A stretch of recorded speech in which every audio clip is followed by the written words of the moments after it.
हरिओम.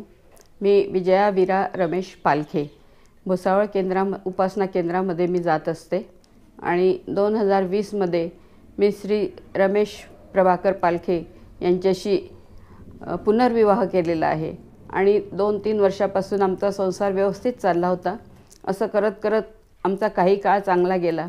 मागच्या वर्षी मे महिन्यामध्ये त्यांना अचानक खोकला सुरू झाला आणि खोकला सुरू झाल्यानंतर मी त्यांना बऱ्याच ठिकाणी ट्रीटमेंट केली. भरपूर डॉक्टरांकडे त्यांना दाखवलं. बापूंची उदी देत राहिली, बापूंचा जप करत राहिली. दिवसेंदिवस त्यांचा त्रास वाढतच होता. मी 3-4 MD डॉक्टरांकडे त्यांना फिरवलं. कुठे सलाईन लावल्या, कुठे ॲडमिट केलं, कुठे साधी औषधं घेतली, पण त्यांना काही फरक पडलाच नव्हता. असं करत असताना एका ठिकाणी त्यांना स्टिरॉइड ह्या औषधाची काहीतरी रिॲक्शन झाल्यानंतर त्यांचा त्रास अचानक जास्त वाढल्यानंतर त्यांची तब्येत खूपच खराब व्हायला लागली. मी त्यांना ॲडमिट केलं. त्यावेळेला बापूंचं नामस्मरण माझं चालू होतं. त्यांना ICUमध्ये टाकलेलं होतं. मी ICUच्या बाहेर बसून बापूंचा जप करत होती, रामनामाचा जप करत होती आणि बापूंना मी वारंवार प्रार्थना करत होती की हे परमेश्वरा, मला उतार आयुष्यामध्ये तू हे माझ्या पदरामध्ये जे दान घातलं आहे त्याला उदंड आयुष्य लाभू दे, माझ्या मिस्टरांना चांगलं होऊ दे, ठणठणीत बरं कर, अशी मी बापूंना कायम प्रार्थना करत होती. माझा भगवंत माझ्या हाकेला साथ देत होता.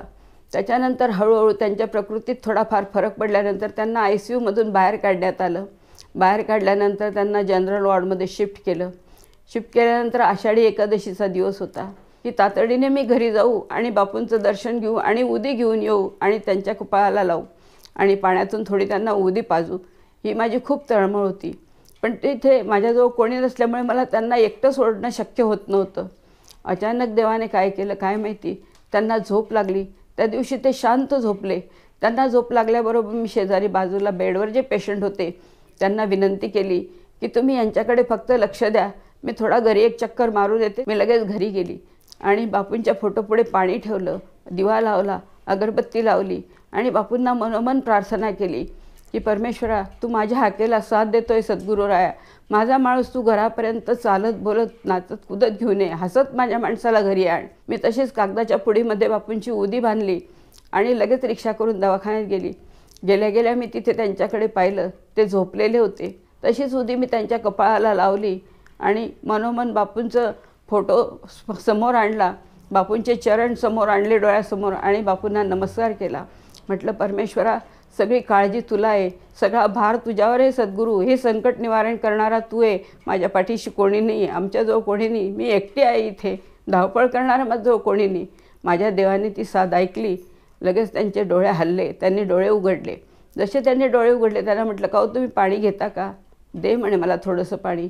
मी तशी ती उदी प्याल्यामध्ये कालवली आणि ते पाणी त्यांना प्यायला दिलं. ते पाणी प्यायल्यानंतर मग थोड्या वेळ ते लेटल्यानंतर त्यांचे हातपाय हलले. मग म्हटलं तुमची काही इच्छा आहे का खाण्याची.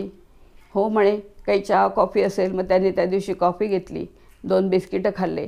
त्यांना थोडी ती तरतरी आली, उत्साह वाटला.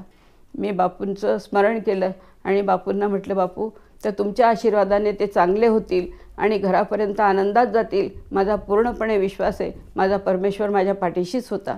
दुसऱ्या दिवसापर्यंत त्यांच्या तब्येतीमध्ये खूप चांगला उतार पडला. नंतर त्यांना डिस्चार्ज मिळाल्यानंतर मी घरी घेऊन आली.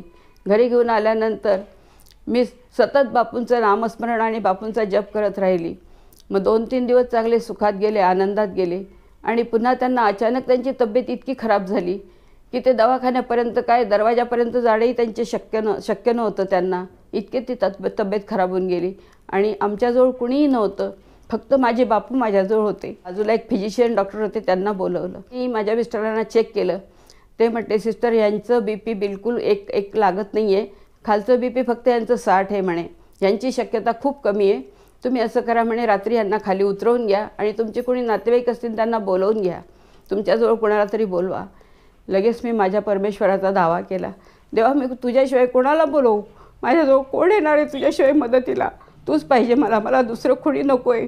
माझ्या परमेश्वराने मला इतकी हिंमत दिली. त्यांचं डोकं मी मांडीवर घेतलं आणि मी त्यात फक्त बापूंचा जप करत राहिली. बापूंचा जप करता एकदम मला आठवण झाली की आपल्या सद्गुरूने सांगितलेलं आहे की रामरक्षा आणि हनुमान चालीसा म्हणत राहा, तुमचं संकट आपोआप निवारण होईल. तेव्हापासून मी रामरक्षा आणि हनुमान चालीसा एकसारखी म्हणायला सुरुवात केली. मी जप करता करता, रामरक्षा म्हणता म्हणता, हनुमान चालीसा म्हणता म्हणता सकाळी सकाळी 6 वाजता अचानक त्यांच्या डोळ्यांच्या पापण्या हलायला लागल्या. नंतर मी जसा जसा त्यांच्या डोक्यावर हात फिरवत गेली तसे त्यांच्या हाताचे बोटं, पायाचे बोटं हलायला सुरुवात झाली. 1-1.5 तास सारखी त्यांची मी म्हणजे हालचालच निरीक्षण करत होती. काय होतं काय नाही, कारण त्यांनी डॉक्टरांनी सांगून दिलेलं होतं की ही शेवटची घटका समजा. पण माझं मन मला सांगत होतं की माझा बापू माझ्या मिस्टरांच्या केसालाही धक्का लागू देणार नाही. 7 वाजता त्यांचे डोळे अचानक उघडले. मी डॉक्टरांना फोन केला. म्हटलं सर त्यांनी डोळे उघडलेले आहे पण ते काही बोलू शकत नाही आहे. ते डॉक्टर आले. आल्यानंतर त्यांनी बघितलं. जेव्हा यांना चेकअप केलं त्या डॉक्टरांनासुद्धा आश्चर्य वाटलं की म्हणे हे काय नवल झालं, हा काय चमत्कार झाला म्हणे. मला वाटलं नव्हतं की हे सकाळी असं घडेल म्हणून. उदंड आयुष्य लाभू दे माझ्या मालकाला आणि आमच्याकडून सत्कर्म करून घे, सत्कार्य करून घे आणि आमच्याकडून सेवा भक्ती करून घे. आम्ही कोण करणारे, करता करविता करून घेणारा माझा सद्गुरू बापूरायाच आहे. याच्याशिवाय मी दुसरं काहीच सांगू शकत नाही. हरिओम. श्रीराम अंबज्ञ.